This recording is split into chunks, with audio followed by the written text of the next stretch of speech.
You know what they say, where there's smoke, there's got to be fire.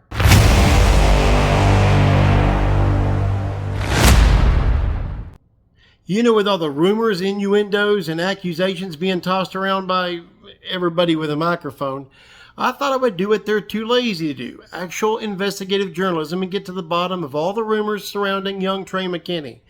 Get ready for a deep dive? Here we go. After a month of investigative journalism, I'm proud to report that I've got to the bottom of the rabbit hole that is the Trey McKinney controversy. And I've actually spoken to the person who says he's the one that sent all the information to the big talking heads we're so fond of. The process was long, but my approach was simple. I kind of worked backwards in the game of telephone to where I took what was coming out of the mouth of the talking heads and worked backwards until it matched exactly what was coming from the source. Then I knew I had reached the bottom of the rabbit hole.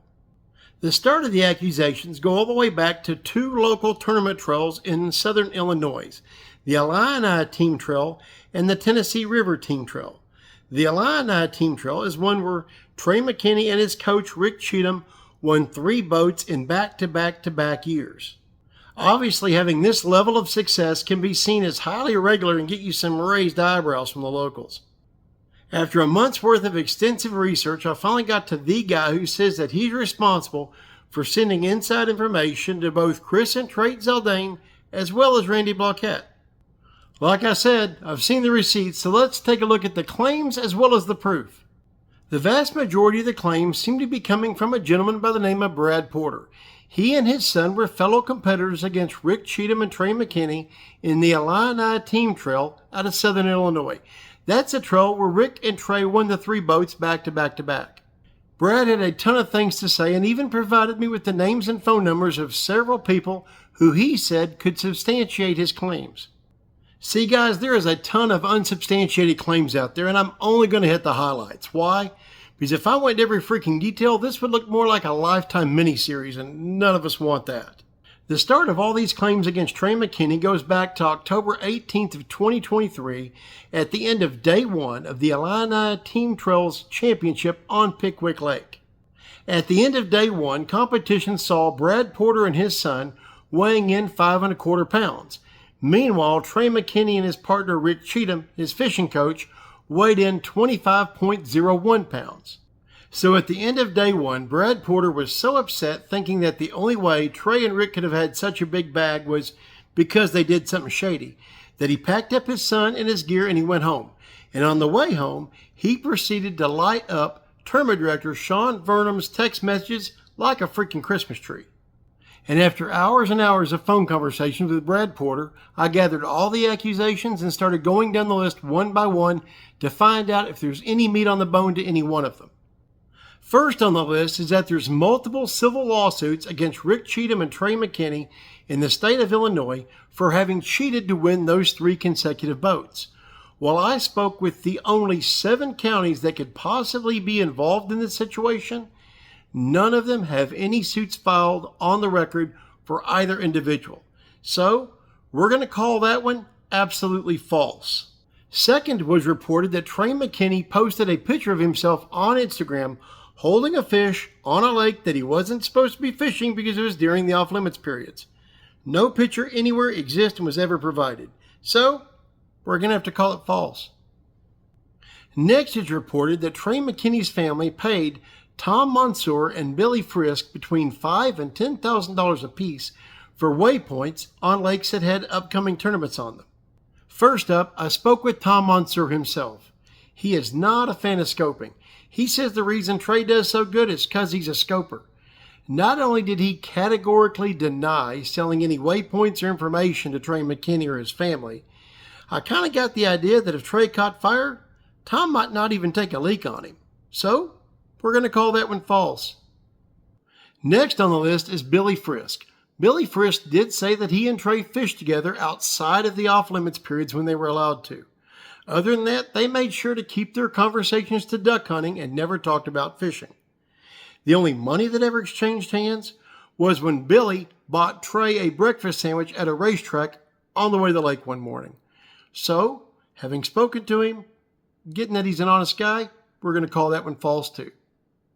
Porter and others also claim that Rick Cheatham's brother is a guide on Lake Cherokee in the state of Tennessee, and that he was paid $10,000 by the McKinney family for waypoints and information on Cherokee. There's a couple of problems with this one. First, the brother isn't a fishing guide, and second, doesn't even live in Tennessee. He lives just a few miles down the road from his brother Rick in the state of Illinois. So we're going to have to call that one false too. On one occasion, Billy Frisk was approached by another angler who said, "Hey, didn't you hear that the other day Trey McKinney was out there fishing with Tom Monsoor?" Billy asked, "When was this?" The gentleman told him. Billy laughed. "Why? Trey wasn't out there with Tom Monsoor. He was out there with Billy Frisk all day fishing. And guess what? It was outside the off-limits period, so it was completely legal." Yep. Going to have to call this one false too. There's also the claim that Trey McKinney fished using 4 separate birth certificates during his time in Bass Youth. What is this? The Little League World Series? Okay, it's getting stupid. Another one of these popular rumors going around is that Trey McKinney has been blacklisted, barred from fishing any BFL events because of his shady behavior over there. Well, when I talked to the powers that be over there, they said they knew nothing about it, and they're the ones making the rules. As a matter of fact, they expressed that they're enjoying watching his success over at Bass and that he's welcome back anytime. So, false. Now, another one of the famous rumors going around down there in southern Illinois is that one of the boats Rick Cheatham and Trey McKinney won during the Elena Team Championship never existed. The real story is that the owner of the trail, Sean Viernum, ended up not having enough funds in the coffer from participation that year to pay for the boat outright. So at the end of the year, come time for the championship, he gave everybody 2 choices. If you want the boat, you're still going to get your boat. He's going to go down to the bank, take the rest of the money he needs out in a personal loan and pay for the boat and make sure you get that boat. The other choice was if you wanted $20,000 cash money on the spot, you could have that too. He gave the option open to everybody. So what happens? Trey McKinney, Rick Cheatham win the boat. They have a little sidebar. They discuss it. Guess what? They want the boat. They could have gone for the $20,000, but they wanted the full boat, right? It's their prerogative. They go to Mr. Viernum, explain the situation. Sean goes down to the dadgum bank, takes out the loan, and guess what? They get their boat. That invoice is right there. Yes, there was a boat. So again, false claim. Last but not least, Brad also beat down the door of Sean Viernum to ask for all the polygraph examiner's information. He wanted to talk to him. He demanded it. Here's a trick. Sean was not going to give the personal name and phone number of the polygraph examiner to a person who is no longer a competitor in the tournament. The only time a polygraph examiner has to show you his credentials is if he's conducting an examination on you. It's not for any Tom, Dick, or Harry who stops him on the street and demands the information. Now, Porter was so upset by this situation and not being able to get the polygraph examiner's information that he actually took it to the Alabama Polygraph Examiners Board. And, well, they did a bit of research. Here's the thing. When the Alabama Polygraph Examiners Board looked into the situation, they did find something. They found out that the polygraph examiner failed to register in the state of Alabama when he gave the polygraph examination there. It is merely procedural, but yes, it is an offense. Now, already being a licensed polygraph examiner in another state, all it takes is for him to fill out the form, present his credentials, and pay the money. It's that simple. It's procedural, and he overlooked it, and that's on him.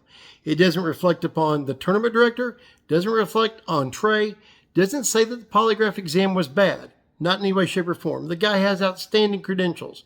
What it does mean is that he dropped the ball and crapped the bed in getting his paperwork done. That's solely on him. What happens next depends solely upon who you ask. If you ask the rumor mill, they're going to tell you that the FBI is involved and federal indictments are on the way any day now. If you ask the powers that be, they will tell you that the Alabama Polygraph Examiners Board kicked it up a notch to the Alabama Law Enforcement Agency. My understanding is that they've decided to handle it in an administrative fashion, meaning that it's nothing more than procedural. The gentleman will either receive a warning or a fine and just be told, hey, next time you come through here, drop your documents off and pay us our money. That's it. So at the end of the day, is there any meat on the bone of this one?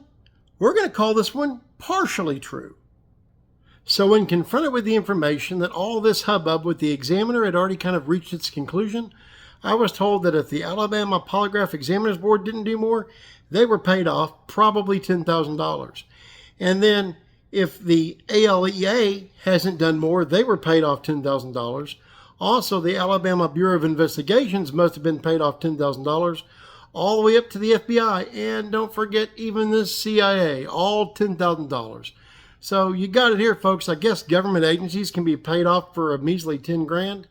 Anyway, I think we see where this is going. In reality, the problem here is twofold. First, the American Psychological Association says people can be prone to believe in conspiracy theories due to a combination of personality traits and motivations, including relying strongly on their intuition, feeling a sense of antagonism and superiority towards others, and perceiving threats in their environment. Well, kind of fits what we have here, right? The second part of the problem is running into a big fish in a very little pond. Can it be said that Trey McKinney comes from a family of means? Yes. Quite frankly, he had the childhood we all wish we had. He had a family that got him a fantastic fishing coach in Rick Cheatham. The way this guy trains Trey is like that of an Olympic freaking athlete. No, not just on scope. You got to remember, Trey McKinney had his own fishing show on the World Fishing Network at the age of 12 before scoping was even a thing. Now, does this allow him to go up in pre-fish areas for a month at a time outside of the off-limits periods? Absolutely it does. We all wish we had that as a kid. So when it comes to local competition, of course he blows the doors off of them. Why? It's because he was destined to be where he is now. Even several of the people that I was pushed to by Brad Porter to corroborate his story said that Trey McKinney's a stick. With or without live scope, he's a certified stick. Did they necessarily like how some things shook out? No, they didn't. Did they have any real proof? Not even an inch. Now, is it hard to get your doors blown off by somebody half your age? Abso-freaking-lutely it is. But you've got one or two things to do. Accept it and get better, or try to ruin the young man with baseless rumors. So to those other channels that have been pushing all these baseless rumors, I just talked to your guy and all of his friends. It's a load of crap. So if you insist on keeping up your bully behavior and trying to take out a young man's career because you don't like him, well, those of us that don't appreciate bullies, we're going to have to start voting with our dollars. And that means your sponsors. So to all those sponsors out there that support this kind of bullying behavior by putting your names on the jerseys of these folks that are out there spreading these rumors, ball's in your court now. Anyway, I want to thank each and every one of you for being here today. Thank you for watching. Thank you. Do me a favor, please like, comment, share, subscribe, even become a member. And until next time we meet, get out there on the water, be nice to one another, and keep it wet.